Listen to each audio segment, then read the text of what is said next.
নমস্কার। আমাদের আজকের গল্প হরিনারায়ণ চট্টোপাধ্যায়ের ভূত আছে কি নেই। আজ তোমাদের এক ভূতের কাহিনী শোনাচ্ছি। এই কাহিনীর সঙ্গে আমি কিছুটা জড়িত, কাজে এটা যে নির্ভেজাল সত্যি কাহিনী এই বিষয়ে তোমাদের আমি হল অফ করে বলতে পারি। আমার একজন খুব নিকট আত্মীয়, নাম আরতি বন্দ্যোপাধ্যায়। MA BL, কিন্তু ওকালতি করেন না। বেসরকারি অফিসের আইন বিভাগের উচ্চপদস্থ অফিসার। থাকতো পাইকপাড়ায় এক বান্ধবীর সঙ্গে একটি ফ্ল্যাট নিয়ে। বান্ধবীটি এক স্কুলের শিক্ষিকা। জীবন দুজনের বেশ ভালোই কাটছিল। ছুটির দিন সিনেমা কিংবা আরো অনেক বান্ধবী মিলে বনভোজন অথবা গড়ের মাঠ প্রদর্শনী দেখতে যাওয়া। হঠাৎ আরতির বিয়ে ঠিক হলো। পাত্রও উচ্চশিক্ষিত, এক যন্ত্রপাতির কারখানার আধা মালিক। আরতি আমার কাছে এসে দাঁড়ালো। আপনি তো অনেক কিছুর সন্ধান রাখেন, আমাকে একটা বাড়ি খুঁজে দিন।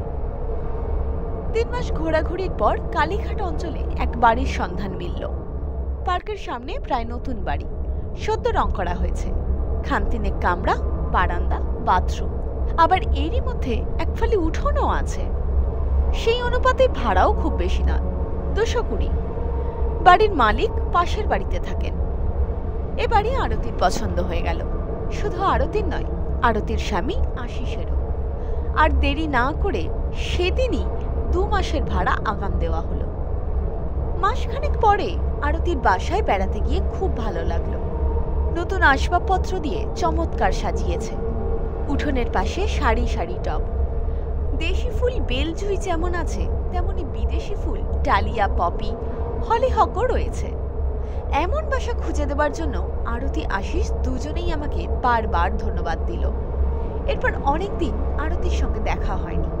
অফিসের কাজে দিল্লি যেতে হয়েছিল, সেখানে মাস 3 কাটিয়ে কানপুর, সেখানেও 1 মাসের ওপর লেগে গেল। কলকাতা ফিরলাম প্রায় 5 মাস পর।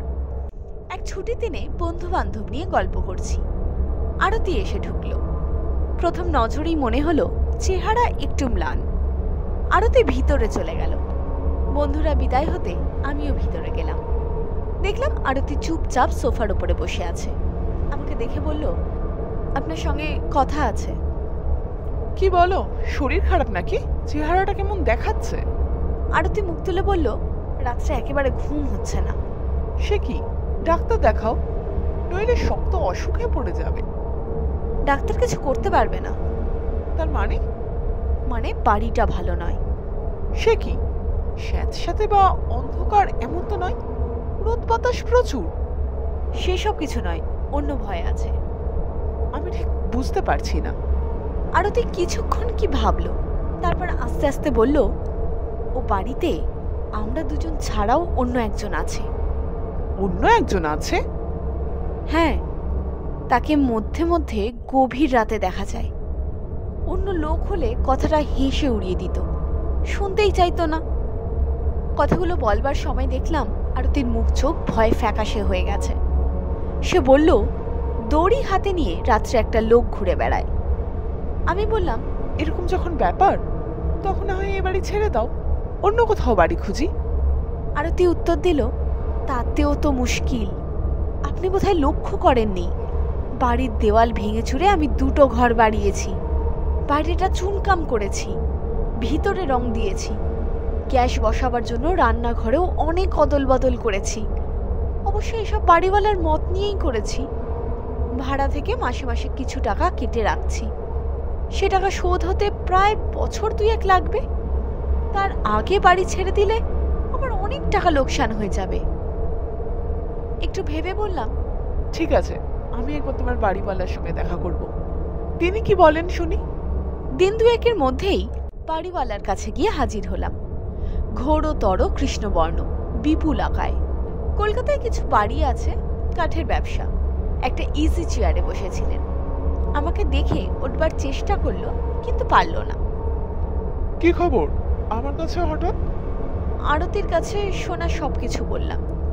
শেষকালে জিজ্ঞাসা করলাম, ঠিক করে বলুন তো, ও বাড়িটার কোনো দোষ আছে? দোষ মানে? মানে কেউ ও বাড়িতে অপঘাতে মারা গিয়েছিলেন আগের কোনো ভাড়াটে? বাড়িওয়ালা মাথা নাড়ল।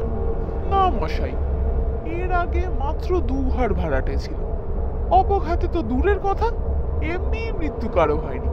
তাছাড়া এই বিজ্ঞানের যুগে মানুষ যখন পায়চারি করার জন্য চাঁদে যাচ্ছে, তখন কি সব ভূত প্রেতের কাহিনী আমদানি করছেন? তর্ক করলাম না। অনেক বিষয় আছে তর্ক করে বোঝানো যায় না, স্থূল উদাহরণ দেওয়া যেখানে সম্ভব নয়। চলে এলাম। তারপর মাস দুয়েক আরতির কোনো খবর নেই। আমি নিশ্চিন্ত, যাক, অপদেবতার উপদ্রব আর নেই, সব শান্ত। কিন্তু আমার ধারণা ভুল প্রমাণ করে একদিন সকালে আশিস এলো। কঠোরগত চোখ, বিবর্ণ মুখ, ঘোলাটে দৃষ্টি। বললাম, কি হে, শরীর খারাপ নাকি? আরতি কেমন আছে? আমার কথার উত্তর না দিয়ে অস্পষ্ট গলায় বলল, একটু একটু জল দিন। জল শুধু খেলো না, চোখে মুখেও দিল। তারপর বলল, আরতিকে টালিগঞ্জে তার দিদির বাড়ি দিয়ে এসেছি। কালীঘাটের বাড়িতে আর আমাদের থাকা চলবে না। কেন, কি হলো? আরতির কাছে তো কিছু কিছু শুনেছেন, আমি কিন্তু এ পর্যন্ত কিছু দেখিনি, কোনো শব্দও শুনিনি। সেই জন্য এতদিন আমি আরতিকে ঠাট্টা করতাম।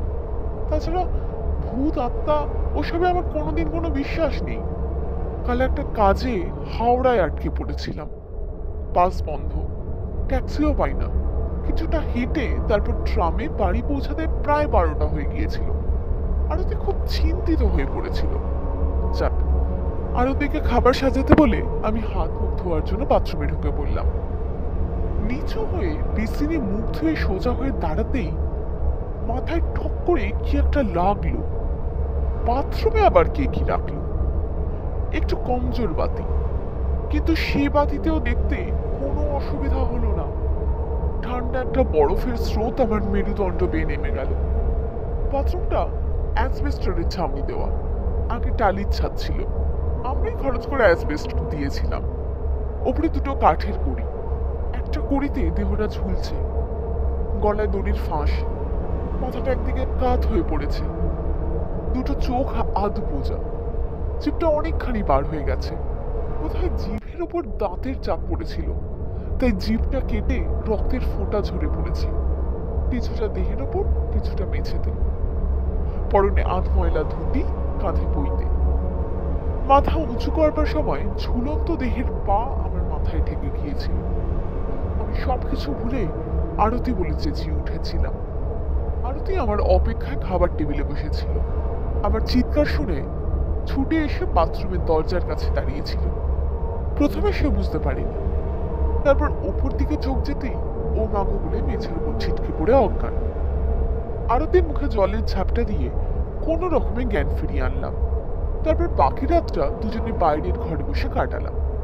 ভোরের আলো ফোটার সঙ্গে সঙ্গে প্রথমে ট্রামে উঠে আরতিকে নিয়ে যখন তার দিদির বাড়ি এলাম, তখন জ্বরে আরতির গা পুড়ে যাচ্ছে, দুটো চোখ পরঞ্চার মতো লাল। আমি চুপ করে সব শুনলাম। আশিসের কথা শেষ হতে জিজ্ঞেস করলাম, আরতি এখন কেমন আছে? খুব ভালো নয়, বিকারের ঘুরে মাঝে মাঝে চেঁচিয়ে উঠছে। ওই লোকটাই তো ঘুরে বেড়াচ্ছিল দড়ি হাতে। আমি এখানে থাকবো না, আমাকে অন্য কোথাও নিয়ে চলো। অবশ্য আরতির জন্য খুব চিন্তা নেই, ভয়টা কেটে গেলেই ঠিক হয়ে যাবে। কিন্তু সবকিছু নিজের চোখে দেখবার দারুণ ইচ্ছা হলো।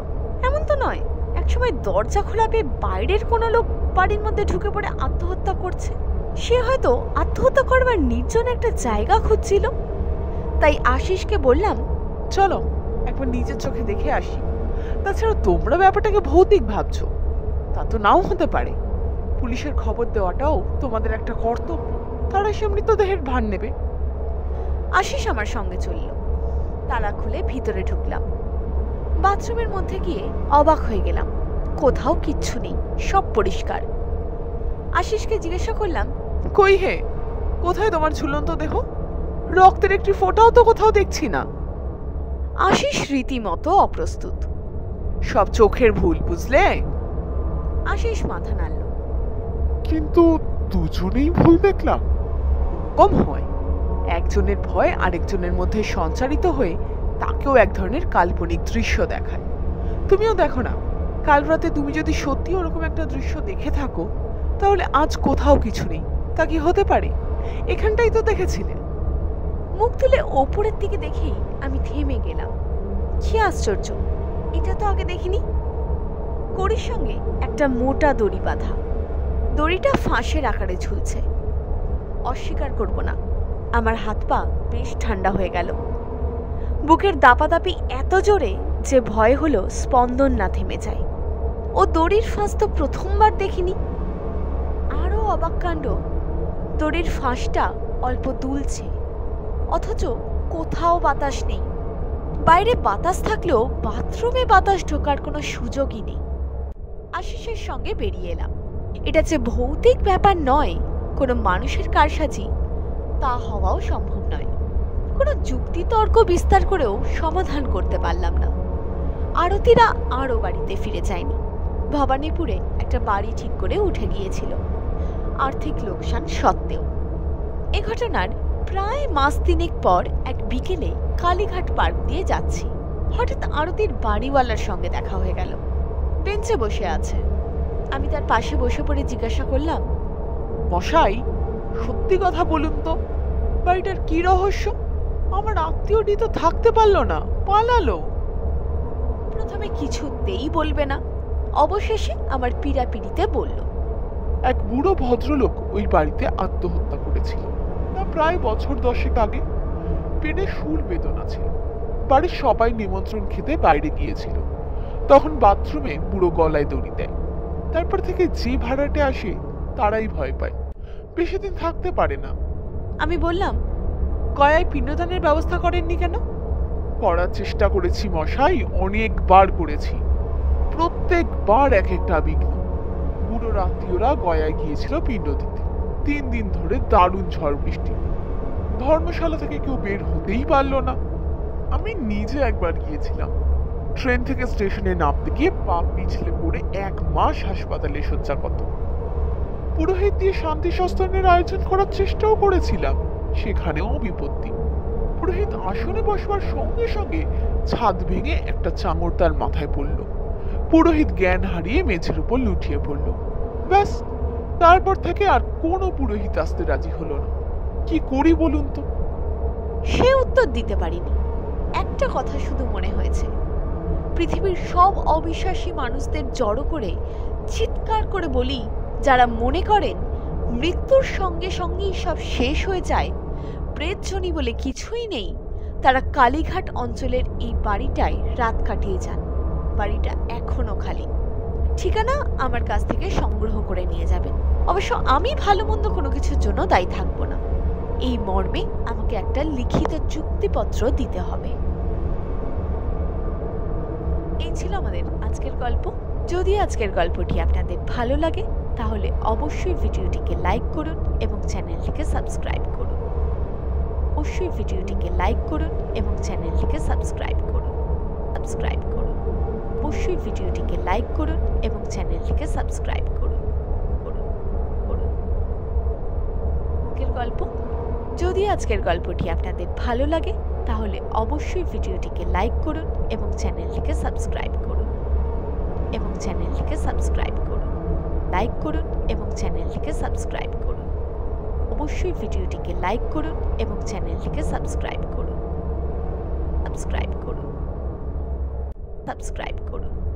অবশ্যই ভিডিওটিকে লাইক করুন এবং চ্যানেলটিকে সাবস্ক্রাইব করুন।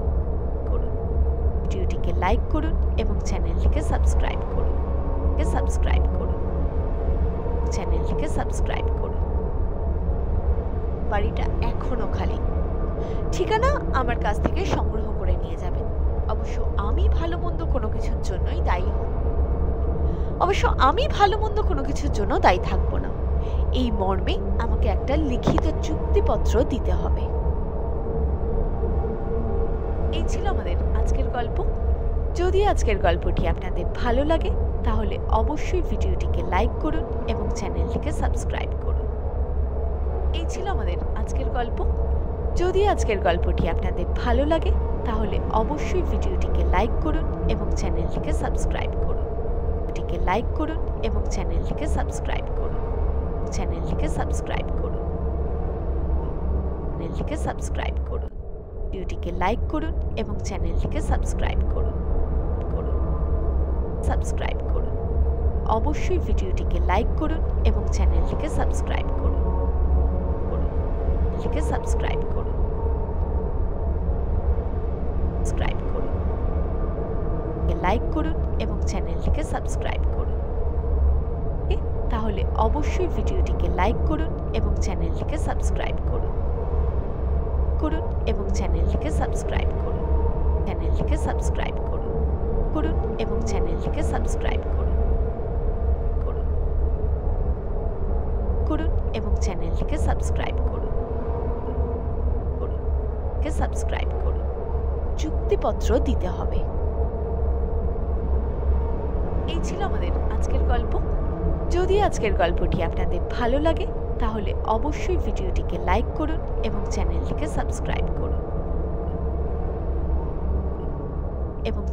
সাবস্ক্রাইব করুন